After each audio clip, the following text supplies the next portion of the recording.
Una cirujana denunció a nivel mediático que había sido víctima de acoso sexual y laboral por parte de un colega varón en el Hospital Maciel.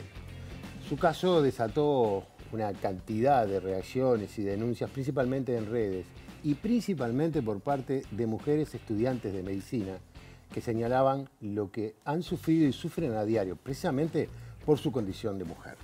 En esas mismas redes, como sucede en los últimos tiempos y en los portales, el tema se terminó usando políticamente y atacando con saña a los movimientos feministas que continúan denunciando, trabajando e intentando romper paradigmas machistas día a día. Como ustedes saben, a nosotros nos interesa llegar siempre a la letra chica de los temas que compartimos con ustedes noche a noche, y por eso nos interesa también inclinarnos para ir más por este lado, que supone un análisis de los hechos mucho más profundo de lo que sale impreso en los titulares de las noticias, porque verdaderamente estamos convencidos de que hay asuntos que exigen un nivel de análisis, de reflexión, de profundidad mucho mayor. Es por eso que esta noche queremos compartir con ustedes de qué manera la Universidad de la República trabaja actualmente el tema del acoso, cómo aborda toda la problemática de la inequidad, de las dificultades y los obstáculos que tienen las mujeres para avanzar en la carrera académica, y también analizar qué dicen los números en cuanto a la brecha salarial que existe en relación a los ingresos que por un lado perciben los hombres y por otro perciben las mujeres.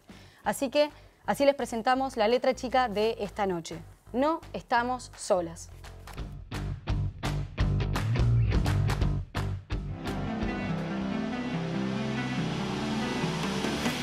Lo que estamos viendo es que en las universidades de toda América Latina, que deberían ser espacios seguros donde vamos a aprender a construir nuestra carrera y nuestro futuro, también hay nidos de violadores y acosadores. Una matemática grado 5 que en este momento está viviendo en China, a través de su cuenta de su red social Twitter, denunció un largo caso de acoso que sufrió y que también fue parte de las razones por las que ella terminó yéndose a China con su esposo. Se han conocido en los últimos meses denuncias por casos de presunto acoso sexual en la Universidad de la República, que han generado determinados tipos de movimientos, replanteos de protocolos dentro de la institución para atender la problemática. El semanario Búsqueda da cuenta de nuevas denuncias de acoso de profesores a estudiantes de matemática, de fiestas con alcohol y drogas como ámbitos de camaradería y de cómo dichos espacios se convertían en un mecanismo para integrar un grupo selecto a la par de quienes incidían en el futuro académico de las alumnas. Creemos que es importante ir incorporando instrumentos y dispositivos que salgan al encuentro de una temática que antes era vista como un problema entre privados, entre personas, y que en realidad tiene que ser concebida como un problema institucional. Y yo creo que cada vez que hay una mujer que tiene algún tipo de poder dentro de espacios tan idiosincráticamente adjudicados a los hombres, sí, obviamente eso genera disconformidad porque es el desplazamiento ¿no? Se sienten desplazados, es eso lo que genera, y por eso también la respuesta es con esta violencia. Denuncias vinculadas a una mirada de género que surgieron en la Facultad de Medicina de la Universidad de la República ocupan la primera plana. Tras la denuncia pública realizada por una médica cirujana quien acusó a Álvaro Villar de inacción ante una situación de acoso laboral y sexual que sufrió por parte de un cirujano mientras el candidato a la Intendencia de Montevideo era el director del Hospital Maciel, se conoció una ola de testimonios a través de las redes sociales que visibilizan una práctica que para muchos está normalizada. Una serie de denuncias que empezaron a llegar bajo el hashtag, me lo dijeron en la FMED, de acoso sexual, acoso laboral, discriminación hacia la mujer, discriminación a la maternidad. La iniciativa fue lanzada por el colectivo Mujeres Medicina, que desde abril pasado integran estudiantes y egresadas de la Facultad de Medicina y se nuclean para denunciar y accionar contra el denominado efecto tijera, fenómeno que denota la brecha de género que sufren las mujeres en el sector de la medicina. Sabemos que lo que pasó con la doctora en realidad es algo que pasa todos los días en la carrera de medicina. Cuanto más avanzadas en las residencias y posgrados pasa muchísimo. Por suerte un montón de mujeres alzaron la voz, hicieron visible esta problemática que tanto nos aterra y por la que estamos luchando día a día. Todas las denuncias que nosotros vamos a recibir nos comprometemos, o sea, esto es un pacto de anonimato total. Jamás en la vida vamos a poner en riesgo a las víctimas, ni tampoco su carrera, porque muchas de nuestras compañeras tienen mucho miedo de denunciar al acosador, porque normalmente el acosador es hombre y a su vez es jefe o tiene un rango de jerarquía que puede llegar a dañar por lo que uno viene trabajando, ¿no?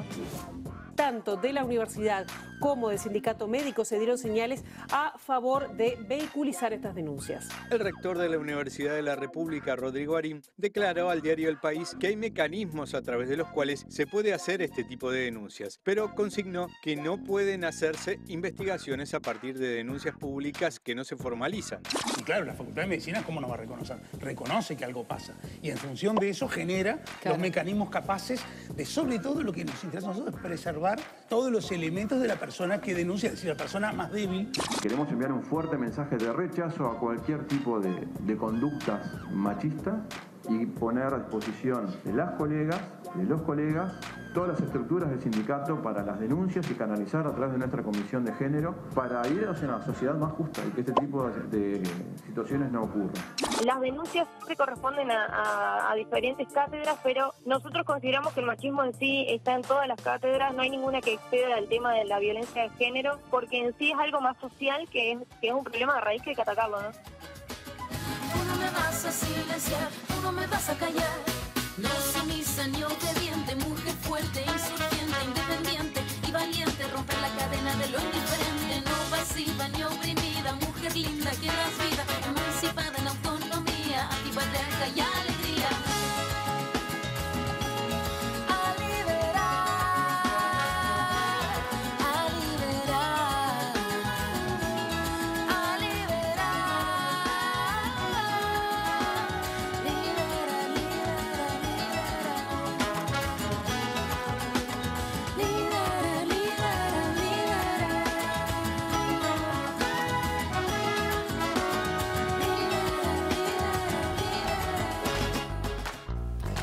Buenas noches Diego, buenas noches. Buenas noches, profe, ¿cómo andás? Todo bien, todo bien.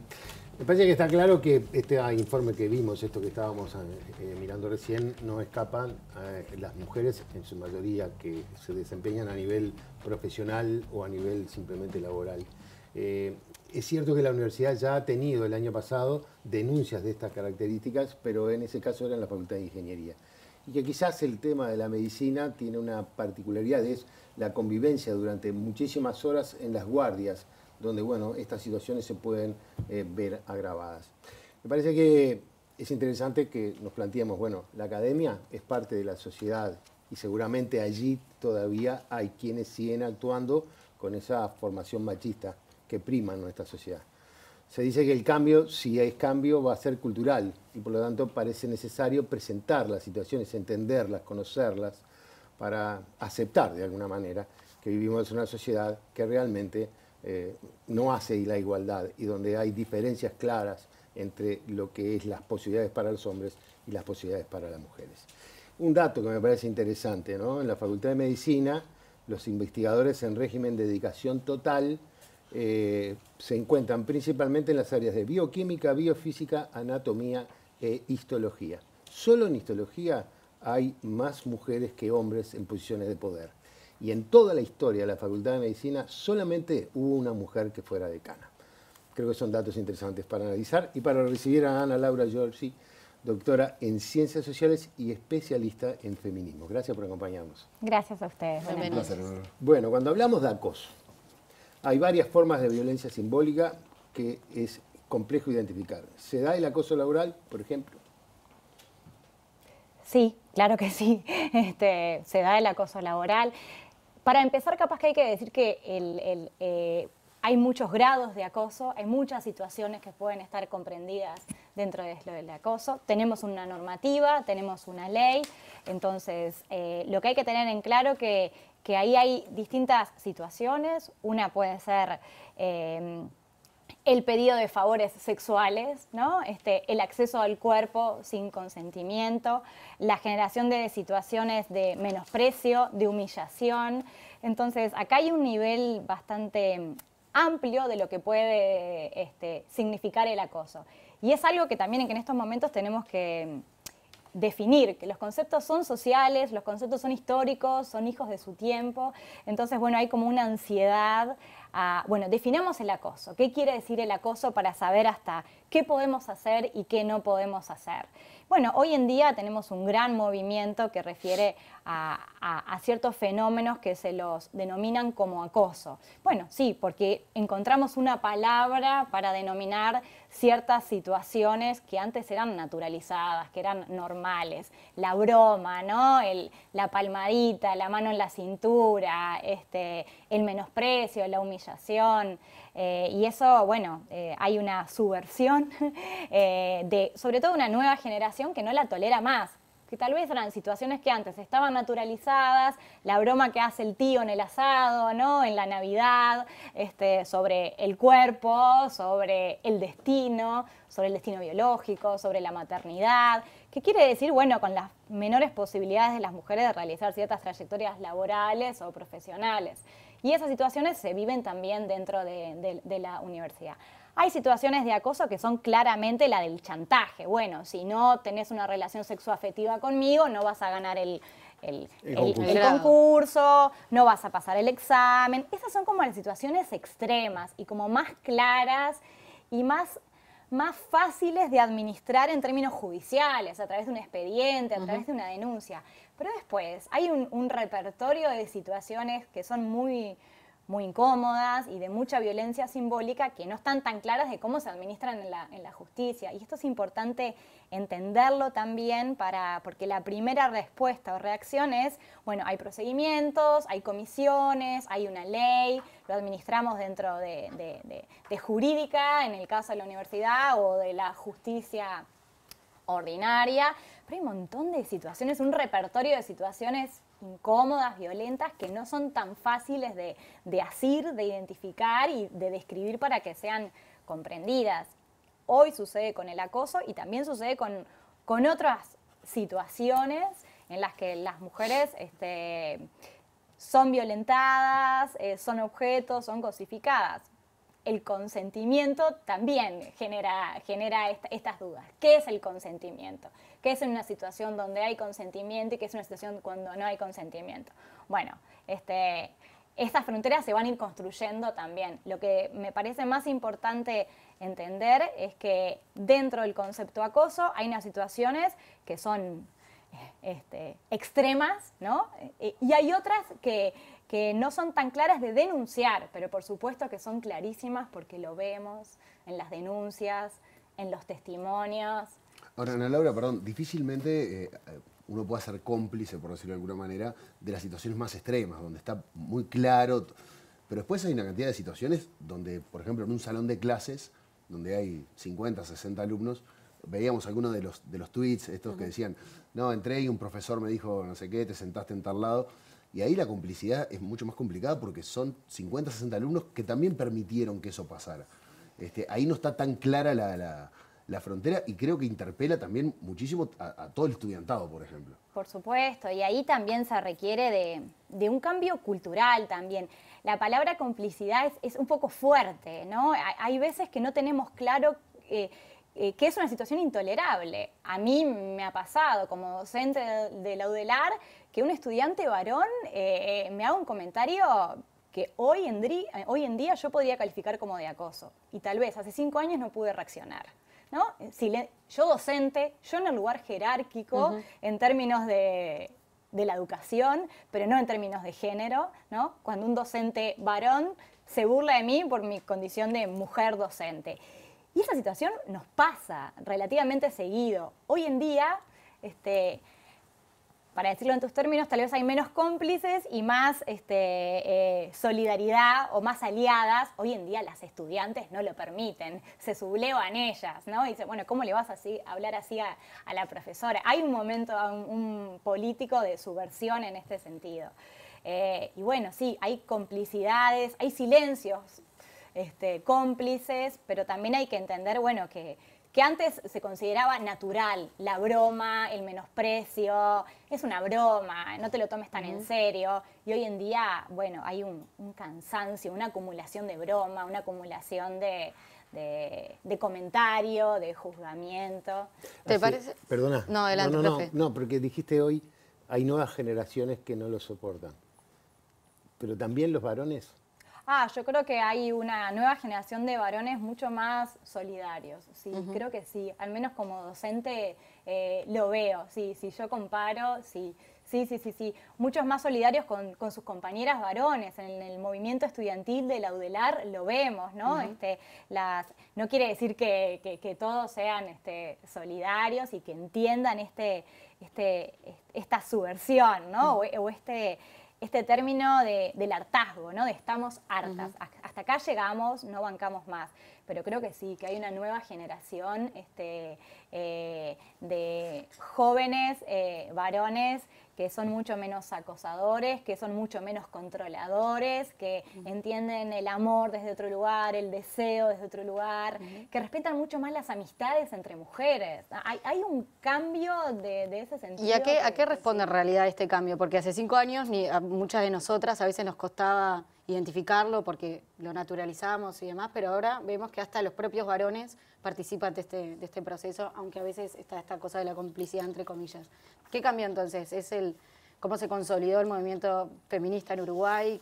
¿La lucha que se hizo? ¿Qué generó todo este cambio? Sin dudas, ¿no? Este nuevo momento feminista, esta primavera feminista, ¿no? Que no es la emergencia, sino ya tuvimos otros momentos. Esto hay que entenderlo, ¿no? En la historia está esto de los momentos feministas y el momento de repliego, de cancelación. Es toda una discusión cómo el movimiento se apaga, se achica o duerme la siesta.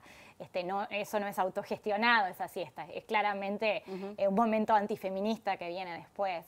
Pero por supuesto que esta primavera feminista amplía las condiciones de escucha, ¿no? Este proceso lo que visibiliza, vimos, ¿no? Lo visibiliza y amplía las condiciones de escucha. Y bueno, lo que a mí antes me pareció que era personal, bueno, no es solo que me pasó a mí, sino que a otras compañeras también les pasó. Y también amplía el horizonte de expectativas, podríamos decir, ¿no? No es solo que me escuchan, sino que la escucha y la toma de la palabra puede producir algún cambio. Entonces, si yo hablo, la próxima no le va a pasar. Realmente las nuevas generaciones confían, o la nueva generación que integra esta primavera feminista confía en que el cambio es posible, que el cambio cultural, tal vez no el cambio estructural, pero sí que el cambio es posible y lo llevan a la práctica. Bueno, es un punto de partida, ¿no? Empezar por lo cultural, vaya, sí será importante, ¿no? Si les parece, vamos a sumar una voz para aportar, y es la voz de la doctora Gracia Rey, profesora agregada de ginecología e integrante de la Comisión de Género de la Facultad de Medicina y de la Comisión de Acoso de UDELAR. Doctora, ¿anda por ahí? Sí, buenas noches. ¿Qué tal? Bien, bienvenida. Y quería arrancar con una pregunta, y es ¿cómo están trabajando el tema de acoso en la Universidad de la República hoy?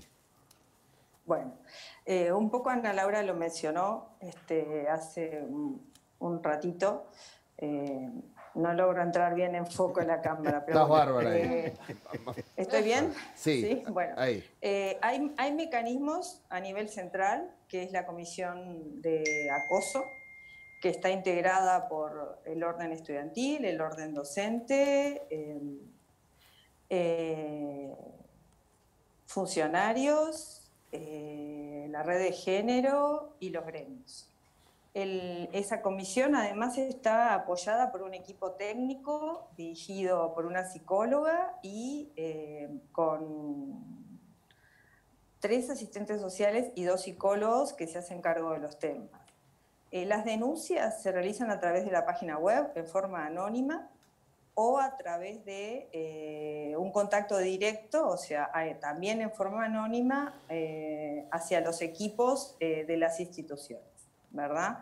Por ejemplo, en el caso de Facultad de Medicina, nosotros recién, hace 2 semanas, empezamos a constituir la Comisión de Género. El Consejo nombró la formación de la Comisión de Género, y a partir de esto, una vez que la comisión esté conformada, la comisión puede ser la canalizadora de las situaciones de acoso que se vivan en la facultad. Pero de todas maneras, sí, no, escucho, perdón. ¿Hubo un cambio en los protocolos a implementar a partir de las denuncias del año pasado en Facultad de Ingeniería, de todo el movimiento que hubo en estas últimas semanas, o es el mismo protocolo que vienen usando desde que se formó la comisión? No, el protocolo cambió en el año 2019, aumentando el equipo técnico, el protocolo central, ¿verdad? Pero lo que adolece esto es lo mismo que en cualquier sistema donde estamos hablando de lo que implica la burocracia, ¿verdad? El hacer una denuncia por acoso es complejo. Ya tener que recurrir al anonimato, bueno, eso lo hace más fácil. Pero después el tema es que eso se trabaja sobre cerrado por los equipos técnicos. Y las denuncias sobrepasan la capacidad de respuesta. Entonces yo lo asimilo a algo parecido a lo que pasa en el Poder Judicial cuando uno tiene un caso, ¿verdad? Un caso judicial X, donde uno entra una denuncia por determinado tema o hace una demanda por determinado tema y mientras los carriles normales van corriendo, los años van pasando. Por ejemplo, a nivel de las pericias que yo hago como perito para el Poder Judicial, a veces me llegan peritajes de casos que se abrieron hace 4 años. Entonces, los mecanismos burocráticos están excedidos por la demanda. Y la universidad no ha hecho, todavía los cambios más profundos. No estoy diciendo con esto que la universidad haga oídos sordos a la situación de acoso y a las situaciones de violencia que se dan en forma permanente en toda la universidad, que están cambiando las cosas, como dijo recién Ana Laura, pero que, bueno, necesitamos más, evidentemente, necesitamos más oportunidades, sí. La universidad incorporó el modelo calidad con equidad que lo monitorea y lo administra el Instituto Nacional de las Mujeres, pero en realidad la adhesión de las facultades es voluntaria.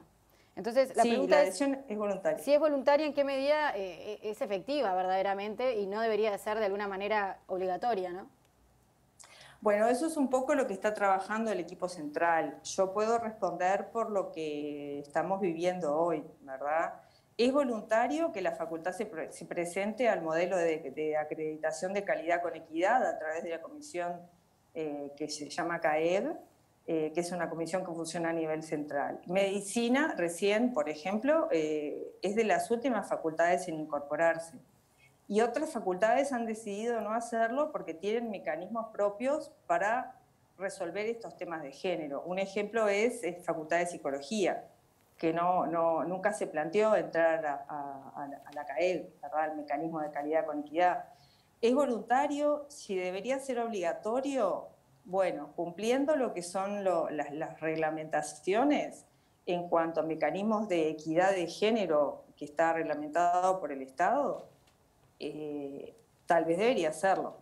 No, debería. Digo, para un problema tan sustantivo y que la universidad pueda abordar algo de una manera, un enfoque mucho más integral, bueno, sería conveniente. Sí, lo que pasa es que la comisión de género no solo, las comisiones de género o el mecanismo de acreditación en género no implica que el problema disminuya, porque el tema género no solo es acoso, es todo lo que tiene que ver con equidad, todo lo que tiene que ver con equiparación en cuanto a, no sé, licencias maternales, carrera docente, bueno, montones de cosas que limitan la capacidad de las mujeres del ascenso a la vida académica, ¿verdad? Y la igualdad de oportunidades en la que hay que trabajar.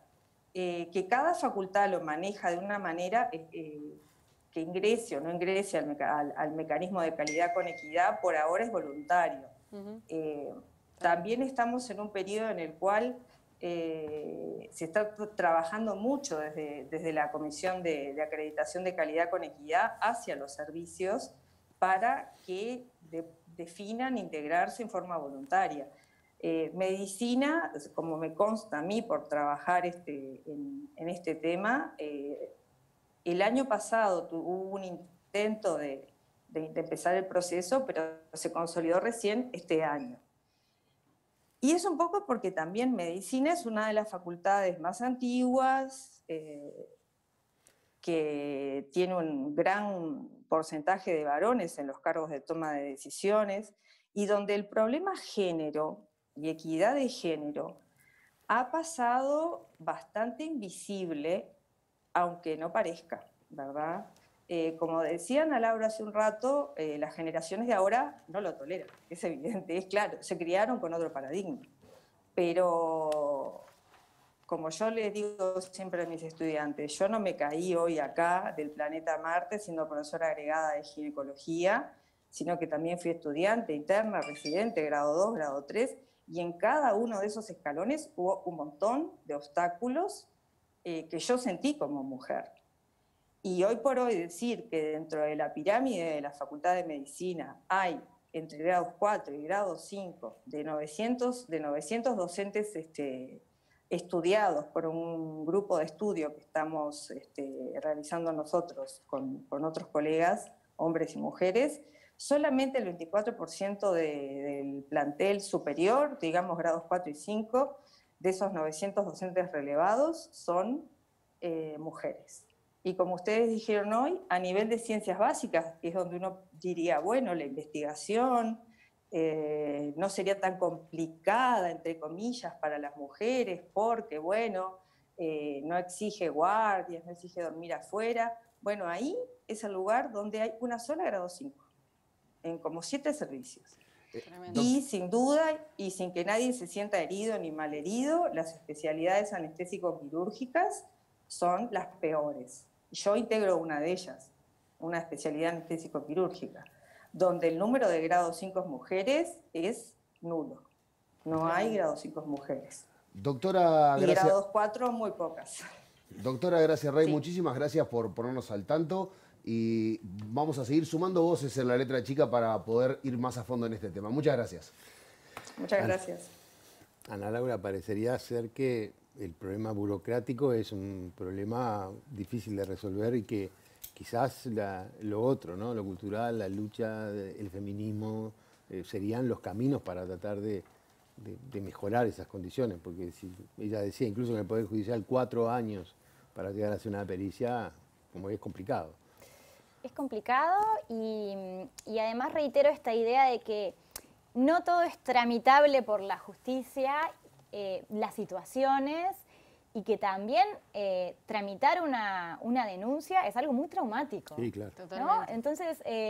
bueno, lo vimos en el caso de la doctora Carbón, ¿no? Y en otros casos también, ¿no? En tramitar una denuncia, aún con el respaldo, ¿no? Aunque a una le den la razón, hay que ir a testificar, hay que relatar, hay que revivir. Es un proceso de vulnerabilización total, ¿no? Y ahí eso hay que entenderlo. Bueno, esta pregunta siempre, ¿y por qué no denunciaste? Y recién ahora denunciás y dejaste pasar tanto tiempo para denunciar. Digo, son argumentos y preguntas que surgen en estos casos, que surgen con situaciones de Argentina, que surgen en situaciones de Chile, de Estados Unidos, porque esto está en el ojo de la tormenta, ¿no? Está en plena efervescencia. Entonces, si tuviéramos una burocracia perfecta, ¿no? que tramitara de forma perfecta en los plazos, que sancionara, que castigara las situaciones de acoso. No sé si eso sería fantástico, pero no sé si el problema estaría solucionado, ¿no? Lo ideal es que transitemos hacia un proceso de concienciación, que entendamos que realmente que deberíamos tener las mismas condiciones para ser libres, para disfrutar de la vida, para vivir y para desarrollar carreras profesionales, laborales o las opciones que queramos, y que las mujeres no tengamos o los sujetos feminizados no tengamos que hacer una carrera de obstáculos mucho más difícil que la de otros, ¿no? Ojalá que eso pase y que haya un cambio en ese sentido. Si les parece, vamos a ver ahora la opinión desde el Sindicato Médico del Uruguay, porque vamos a recibir a la doctora Zaira Arteta, integrante de la Comisión de Género y del Comité Ejecutivo del Sindicato Médico del Uruguay. Doctora, muchas gracias por acompañarnos. Bienvenida. Y arranco con la primera pregunta, y es ¿cómo está trabajando las denuncias de acoso el Sindicato Médico y qué tipo de acciones han tomado hasta el momento? Bueno, buenas noches. En primer lugar, gracias por la invitación. El Sindicato Médico del Uruguay tiene desde hace unos años, no recuerdo exactamente, una comisión de género trabajando, que prácticamente el año pasado se trabajó sobre justamente una propuesta de recepción de denuncias que pudiera ser accesible, que tuviera detrás un equipo de personas que puedan recepcionarlas, que puedan darle trámite y que quizás no quedaran en la anécdota y que tuvieran un enfoque de género. Eso se trabajó durante el año pasado en esta comisión, como les decía. Luego vino el verano y luego nos agarró la pandemia y la verdad que el SMU enfocó, como todos los médicos, en sistemas de salud y hemos trabajado muchísimo en ese sentido y ahora nos agarran los consejos de salario. Entonces tuvimos este impasse del verano y la pandemia. Por lo tanto, ese trabajo del año pasado lo estábamos retomando. En el día de ayer el Sindicato Médico del Uruguay cumplió 100 años de existencia, entonces realmente estuvimos como en otras tareas y bueno, igual estos eventos que tomaron esta dimensión pública en estos últimos días han hecho que la Comisión de Género se reúna esta semana y retome ese trabajo que quedó trunco en el año pasado y bueno, y que, como les decía, estuvimos trabajando en otras cosas. Nosotros trabajamos con las denuncias, de hecho, al caso que fue público en el fin de semana, la defensa en el sumario fue hecha por el SMU, por los abogados y el equipo de la unidad de negociación del SMU, o sea que determinó que la doctora pudiera salir sin ninguna sanción del sumario, que se dijera que se tenía que restituir en su cargo, etc. Todo ese proceso fue acompañado hace años, pero lo que nosotros queremos darle el giro ahora es este enfoque de género que estuvimos trabajando, como te decía, el año pasado, y bueno, y hemos estado en el tema en este sentido. No tenemos un registro de denuncias, ni tenemos aún un sistema con enfoque de género diseñado como para dar respuesta. Y eso es un debe absoluto. Por eso fue que justamente se venía trabajando en esa línea. Digo porque si nos preguntan los números, en realidad sí tenemos muchas denuncias de acoso, de este tipo de cosas que no tienen claramente un enfoque de género y que se ha hecho defensas, pero que no las tenemos agrupadas, sistematizadas, de forma que yo pueda decir, estos son los números, acá están las características de las denuncias, etc. De todas formas, al sindicato médico llegan las que necesitan un abogado, las que se judicializan. En general, no todas estas que, por ejemplo, salieron a la luz en el hashtag de Twitter, que son realmente de la vida cotidiana y que hay miles y que obviamente no terminan en una denuncia por la dimensión, ¿verdad? Que son el micromachismo, la microviolencia esta cotidiana, que no termina en ninguna denuncia. Doctora, de eso le quería hablar. Usted es doctora infectóloga, docente grado 4 en la Facultad de Medicina. ¿Vivió desde lo personal algo de lo que se vio en este hashtag, en esta catarata de reacción que hubo en redes sociales? Con estudiantes, con residentes o médicas que recién están empezando la carrera, con denuncias, la mayoría muy graves, todas fueron muy graves, pero vos de lo personal en tu carrera y habiendo llegado, bueno, a un grado 4 en facultad de la docencia, ¿es algo cotidiano, es algo que se palpa en lo académico? Es totalmente cotidiano, pero totalmente cotidiano.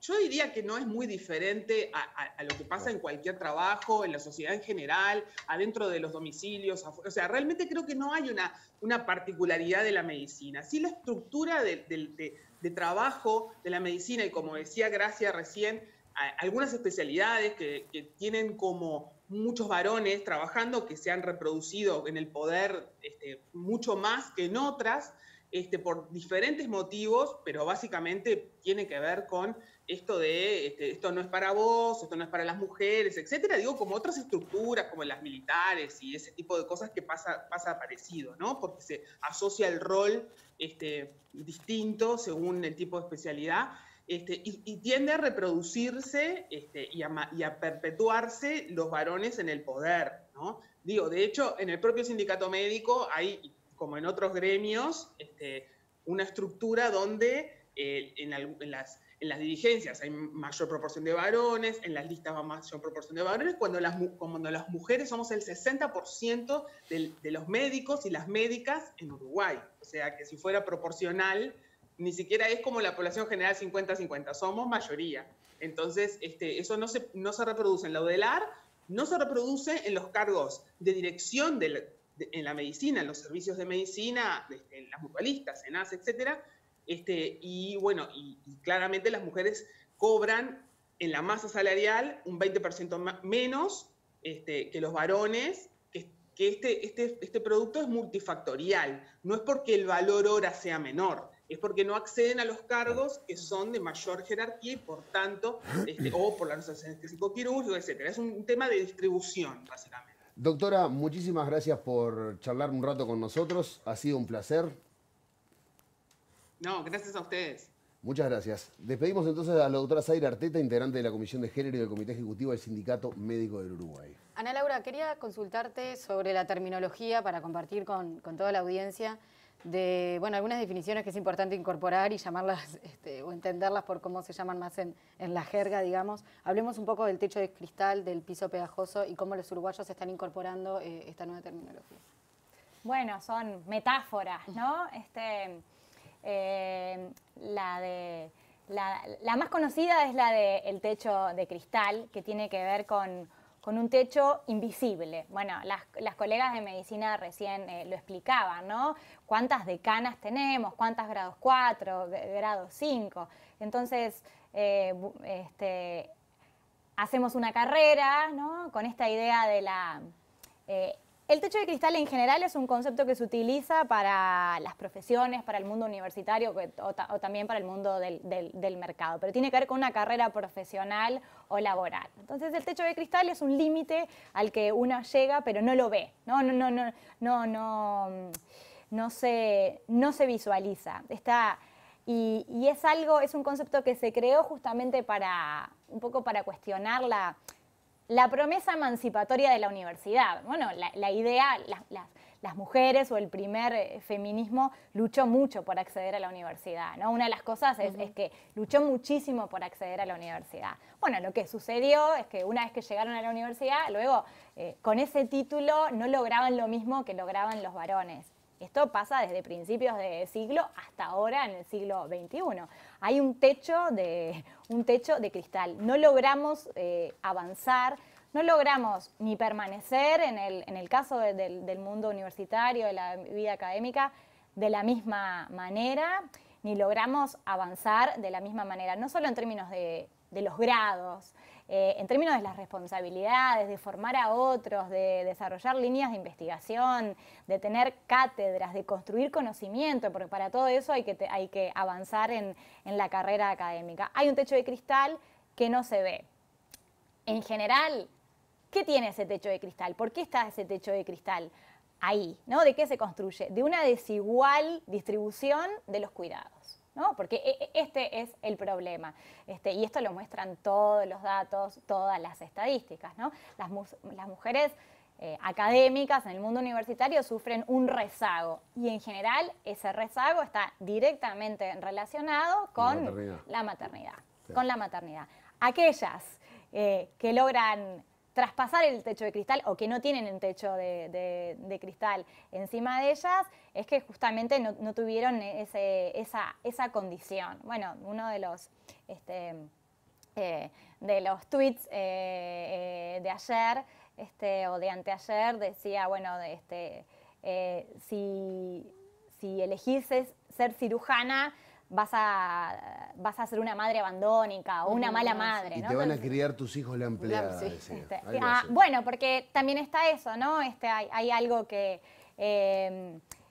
dice, bueno, cuando una mujer rompe el techo de cristal, hay otra que barre los vidrios, ¿no? Entonces, y eso es terrible, porque si eso es cierto, quiere decir que nunca hay distribución de los cuidados de forma igualitaria. Porque si hay una mujer barriendo los vidrios del techo de cristal que otra rompió, no es que hay un compañero haciendo las tareas para que esa mujer haya podido romper el techo de cristal, sino que hay otra. Entonces seguimos, y esto es un problema gravísimo, entonces el acoso es un problema muy grave, y también las diferentes condiciones para desarrollar carreras profesionales y para desarrollar la vida, la desigual distribución de la reproducción de la vida, ¿no? Sí. Los cuidados no es solo criar, es alimentarnos, cuidarnos en la salud, todo lo que tiene que ver con la reproducción de la vida. Y bueno, la universidad en estos últimos meses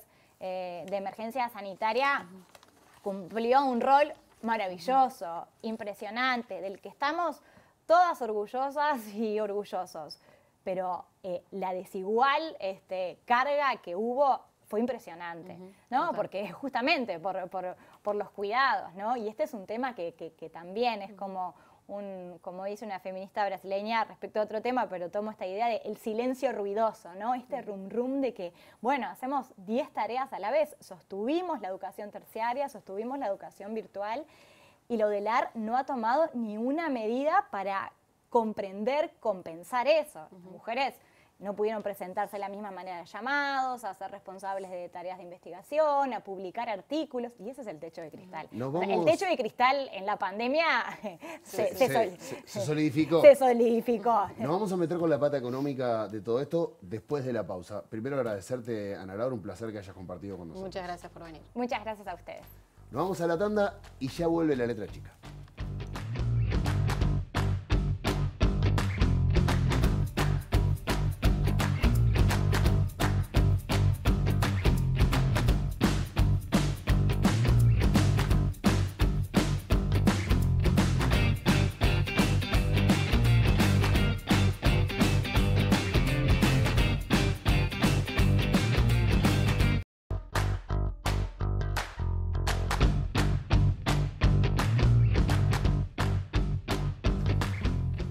Diez minutos faltan para que sean las 10 de la noche. Estamos recibiendo a la economista Verónica Amarante, directora de la oficina de CEPAL en Montevideo, y a nuestra columnista Susana Mangano para hacer un análisis de la situación en el mundo.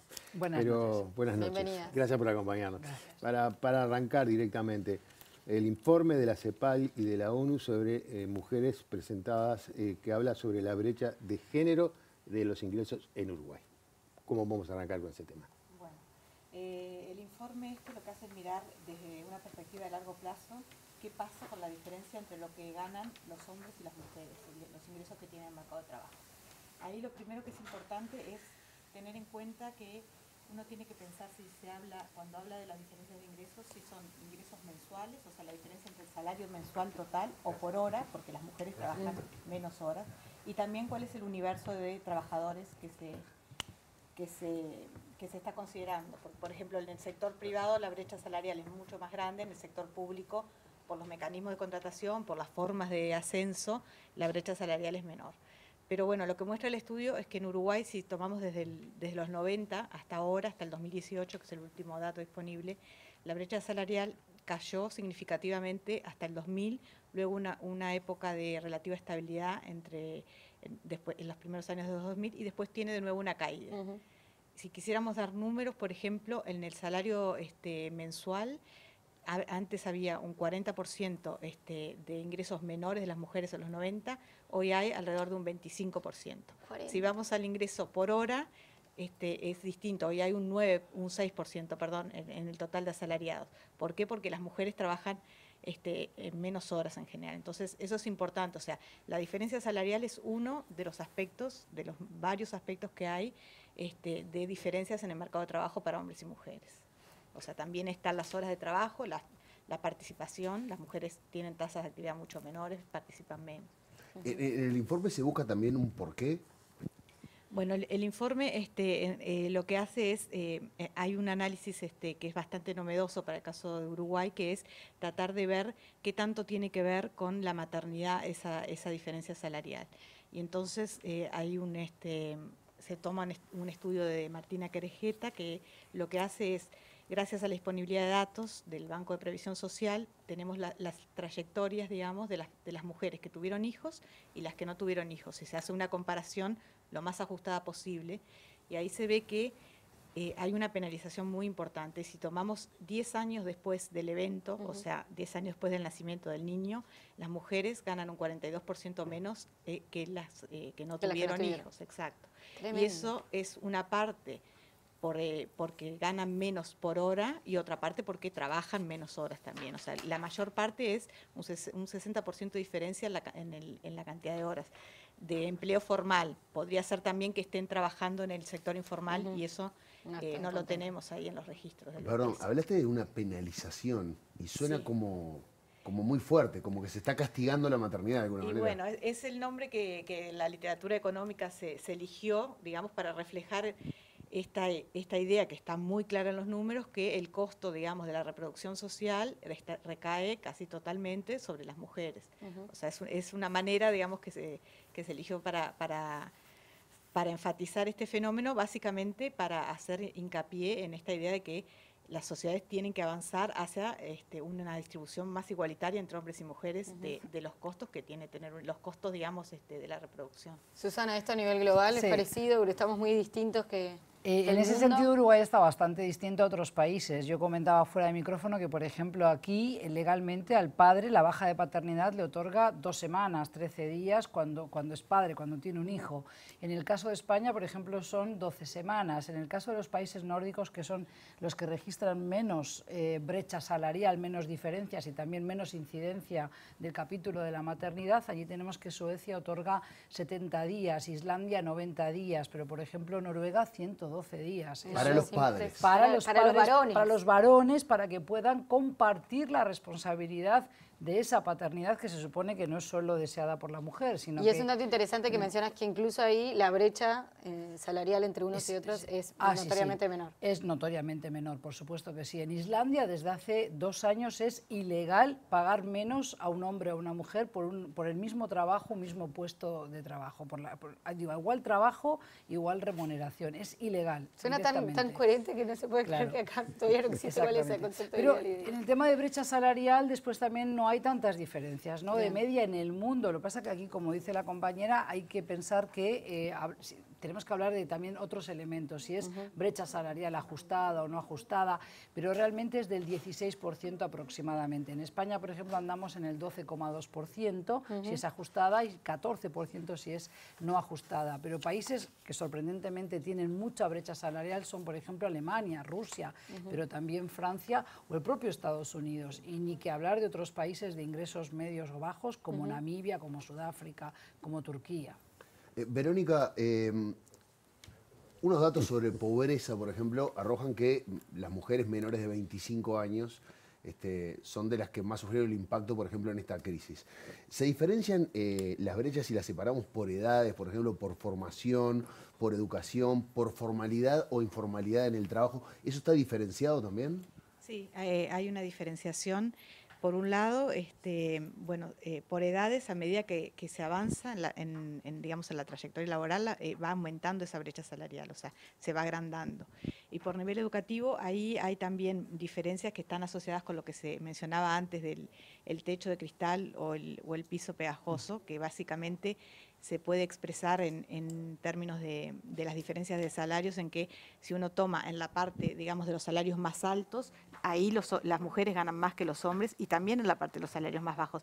Según el grado de desarrollo de los países puede primar una cosa u otra. En Uruguay el cambio reciente que encontramos en este estudio es que hasta alrededor del 2007-2008 la diferencia salarial era bastante más grande en la parte alta de la distribución entre las mujeres muy educadas y era menor entre las menos educadas. Y ahora eso está cambiando en estos últimos datos que estamos viendo, y hay una brecha más grande entre las mujeres menos educadas. Eso también tiene que ver con el funcionamiento del mercado laboral. En general, en la literatura lo que se encuentra es que los países más desarrollados también tienden a tener predominancia del techo de cristal, o sea, diferencias grandes en los niveles altos de ingreso. Hoy diste una cifra que de 40%. 40% de diferencia entre una mujer que tuvo hijos y una mujer que no los tuvo. Sí, 10 años después del nacimiento del niño, esa es la estimación, en el sector, digamos, formal de la economía, porque son con registros del BPS. Es decir, no van con los hombres, sino con la propia mujer. Con la propia mujer, exactamente. O sea, como que te dicen, no tengas hijos, porque si tenés hijos tiene un costo en el no mercado llegás a ningún lado y laboral. vas, claro. Tiene un costo en el mercado laboral muy importante que se da no por el mecanismo sencillo de que te voy a pagar menos, sino no vas a ascender, por ejemplo, o sea, va a ser más difícil tener una trayectoria ascendente, o la posibilidad de trabajar más horas va a ser más complicado, etcétera. ¿Y desde la CEPAL se sugieren políticas públicas que puedan de alguna manera apaciguar esto o revertirlo de alguna forma? Sí, bueno. ¿Cuáles son esas? Las políticas, No hay, digamos, mucho para inventar, si uno mira lo que hacen los países desarrollados, claro, y los países nórdicos, que siempre son el ejemplo de lo que, digamos, de las menores desigualdades. Por un lado están las licencias parentales, que nosotros, Uruguay tiene la licencia de cuidados desde el 2013, que es una posibilidad de que se comparta una licencia después del nacimiento, después que pasa la licencia maternal. Y ahí lo que vemos en Uruguay es una medida de las que está recomendada, digamos. El tema es que la toman en Uruguay. Lo que está sucediendo es que básicamente, como es esa elección entre la pareja, si lo toma el padre o la madre, lo toman mayoritariamente las mujeres. No, perdón, y aún si se le diera al padre muchos días, tampoco eso garantiza que compartan los cuidados. Tampoco lo garantiza. Va a tener más tiempo libre. O sea, las acciones del Estado tienen que ir conjuntamente con un cambio cultural. Eso es todo, ¿no? Eso está claro. O sea, solamente la política estatal no lo va a conseguir. O sea, hay un cambio cultural que es necesario. Hay que cambiar estereotipos. Lo de, bueno, ¿por qué no le cuida a tu mujer?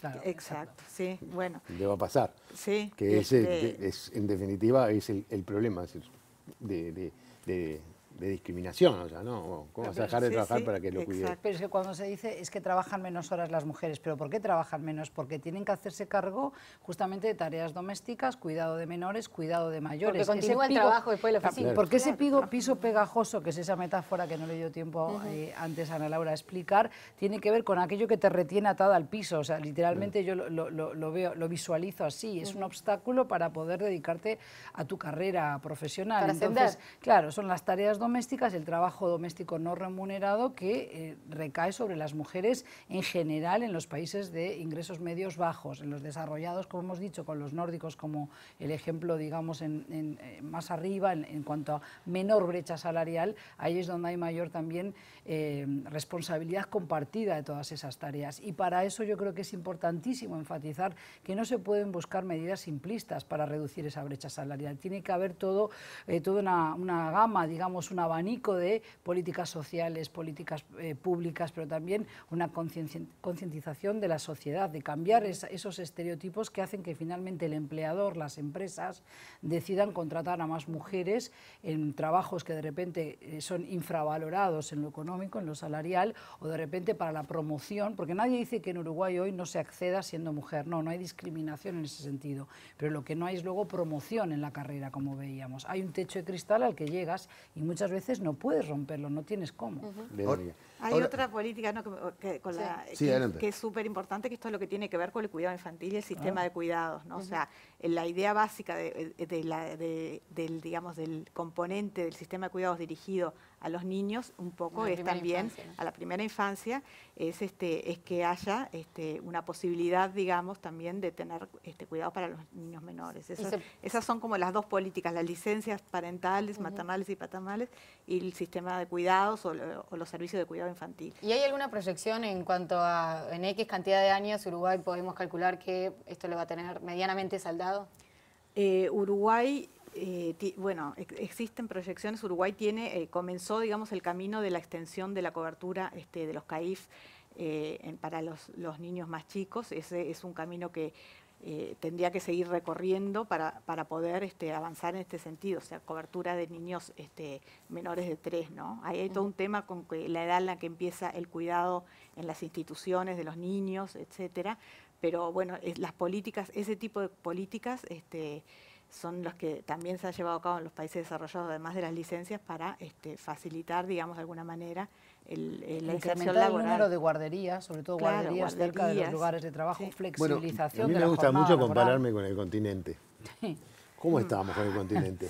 Bueno, porque hablamos de los países nórdicos desarrollados. El servicio de cuidado, y en general Uruguay en todos los indicadores sociales está muy bien comparado con el continente, y digamos en cobertura para los niños más chicos, para los menores de 3 también está muy bien comparado con el continente, y en licencias también es un esquema razonable de licencias. No hay muchos países que tengan en la región las licencias compartidas, parentales, por más que existe esto que dijimos que la están tomando básicamente las mujeres, pero bueno, es este tipo de cambios, digamos, la política, desde la implementación de la política hasta llegar a lo que queremos, digamos, al ideal, es un proceso de maduración que requiere sostener durante mucho tiempo esas políticas hasta lograr lo que queremos. Ahora, todas estas políticas, sobre todo las laborales, que pueden beneficiar muchísimo, están dirigidas específicamente hacia la gente que está dentro del sistema.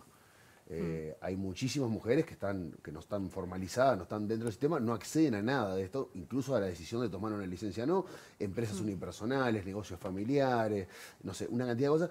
¿Cómo se puede llegar a amparar a todas esas mujeres que quedan por fuera de este sistema ideal, por decirlo de alguna manera?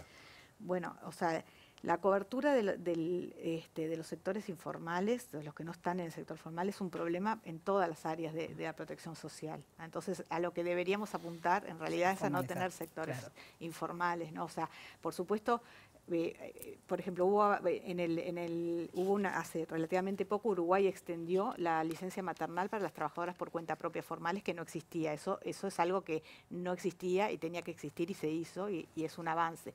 Pero a su vez, esto es para las que están formales, cotizando en MPS.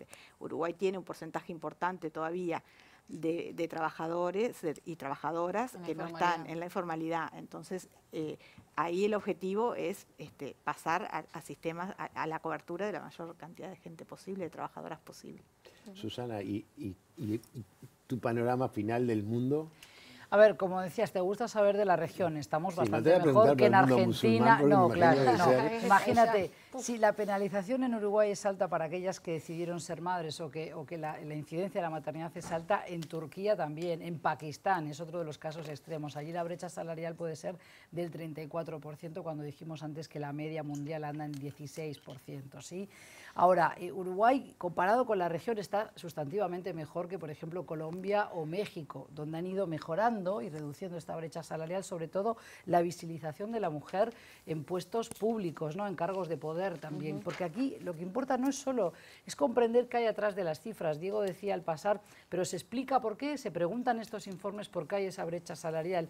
Y claro, hay una brecha salarial explicada y otra que no. Es importante comprender que la educación no resuelve todo, es decir, también ocurre que hay una percepción de parte de las empresas y del empleador de algunas cuestiones que tienen que ver con lo cognitivo, lo psicológico, atributos que se le asocian a lo masculino y que tienen que ver con la productividad, por ejemplo, la capacidad de tomar riesgos, la capacidad de negociar más y mejor para la empresa, ¿verdad? Entonces, a ver, cuidado con esto porque tenemos que tener todas estas variables y estos elementos. Uruguay está haciendo trabajos, evidentemente, o está haciendo estas políticas también para mejorar todo el tema de cuidados, para liberar a la mujer. Hay mucha campaña de concientización también, ¿no? Pero, a ver, en el mundo también hay los que van más avanzados y los que no. Por eso también hay que hablar de países de ingresos medios bajos y de ingresos altos. Por ejemplo, de los países de ingresos altos, los que menos brecha salarial tienen son Suecia. Y el que más tiene es Chile, por ejemplo, ¿sí? Entonces, en la región estamos bien, pero siempre hay que intentar compararse con los que están mejor que nosotros, no los que están peor, ¿verdad? Y ese sería un poquito la lectura. Verónica, para ir cerrando el programa, los últimos datos son de 2018. Supongo que esta crisis tiene que haber dejado expuesta una cantidad de cosas, como pasó en todos los ámbitos de la sociedad. ¿Se está estudiando algo en particular con efectos de algo particular que fue a nivel global y que seguramente haya dejado en vulnerabilidad a las que se encargan de los cuidados, que son las mujeres, y muchas han tenido que resignar su trabajo, por ejemplo? Sí. Bueno, los estudios que se están haciendo en CEPAL lo que muestran es que, digamos, el riesgo de pérdida de empleo por sector de actividad es parecido entre hombres y mujeres. Y si miramos el caso Uruguay, los ingresos a las altas en el seguro de desempleo también están distribuidas equitativamente. O sea que ahí estaríamos diciendo, en términos de riesgos de perder el empleo, es similar. Después tenemos todo el tema de el teletrabajo y la carga de trabajo, digamos, adicional, cómo se distribuye al interior de los hogares. Ahí hay un trabajo que hizo ONU Mujeres, hizo una encuesta hace relativamente poco, cuando todavía estábamos, hace unos meses, cuando estábamos todavía la mayoría sin trabajar fuera del hogar, y ahí se ve que hay una distribución desigualitaria de esa carga de trabajo adicional, digamos. y eso es distinto también, o sea, es más desigualitaria entre los hogares de menores ingresos. En los hogares de mayores ingresos o mayores niveles educativos tiende a haber, por más que persiste la diferencia, esa diferencia es menor. Quizás porque haya una empleada en esos hogares. Bueno, no, ahí se preguntaba directamente a los miembros de la pareja. Pero quizá hay una mayor comprensión. Claro, un cambio, de estos cambios culturales que estábamos hablando, entonces capaz que ahí permea más. Sí. Verónica Amarante, muchísimas gracias por haber venido, ha sido muy grato. Y bueno, muchísimas gracias a ti. A vosotros. Muchísimas gracias. Susana, nos vamos. Diego. Nos vamos. Mañana vamos a tocar un tema más que sensible en esta semana en particular, que es el presupuesto para la universidad y los recortes que ya anunció el gobierno y que se van a llevar a cabo. Vamos a estar hablando con docentes, con miembros de la FEU, bueno, todas las voces van a estar acá en La Letra Chica para hablar de presupuesto universitario. Analía. Será hasta mañana, profe. Será hasta mañana nada más. Nos vamos entonces, mañana estaremos nuevamente a las 9 de la noche. Muchas gracias por habernos acompañado.